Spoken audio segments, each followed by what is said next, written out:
रवि को शहर से दूर एक पुरानी हवेली में रहने का सस्ता किराया मिल गया। हवेली बड़ी थी, लेकिन मकान मालिक ने जाते जाते एक अजीब चेतावनी दी, ऊपर की मंजिल पर जो दरवाजा है उसे कभी मत खोलना। रवि को लगा कि ये शायद कोई पुराना टूटा फूटा स्टोर रूम होगा। उसने ज़्यादा ध्यान नहीं दिया और सामान जमाने में लग गया। लेकिन रात होते ही कुछ अजीब घटनाएं शुरू हो गई। भागडू हवेली की अजीब आवाज़ें। पहली रात रवि हल्की फुसफुसाहटें और सरसराहट सुनकर जाग गया। आवाज़ें उसी बंद दरवाजे के पीछे से आ रही थीं। उसने मोबाइल टॉर्च जलाकर दरवाजे की ओर देखा।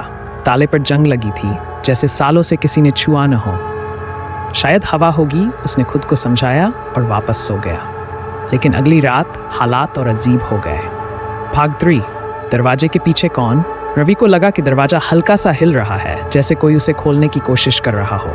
उसका दिल तेजी से धड़कने लगा। उसने हिम्मत जुटाकर कान दरवाजे से लगाया।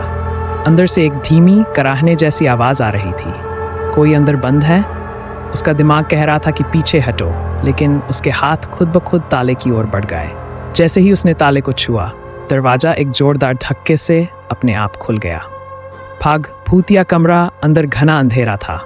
दीवारों पर पुरानी पीली पड़ी तस्वीरें टंगी थीं, लेकिन सबसे डरावनी चीज थी कमरे के बीचों बीच एक लकड़ी की कुर्सी, जिस पर जंजीरों से जकड़ा हुआ एक कंकाल बैठा था। रवि का गला सूख गया। तभी कमरे के कोने से कुछ हिलता हुआ दिखा। एक परछाई धीरे धीरे बढ़ने लगी, जैसे कोई रवि की ओर बढ़ रहा हो। रवि के कानों में एक ठंडी डरावनी आवाज गूंजी, अब मैं आजाद हूं। भाग 5। हमेशा के लिए गायब रवि चीखते हुए पीछे भागा, लेकिन दरवाजा अपने आप जोर से बंद हो गया। उसने जोर से धक्का दिया, लेकिन वह हिल भी नहीं रहा था। अंदर अंधेरा और गहराने लगा और वह काली परछाई उसके ठीक सामने थी। अगली सुबह मकान मालिक ने पुलिस को बुलाया। रवि का कोई निशान नहीं मिला। दरवाजा फिर से जंग लगे ताले से बंद था और अंदर लकड़ी की कुर्सी पर एक नया कंकाल बैठा था। समाप्त।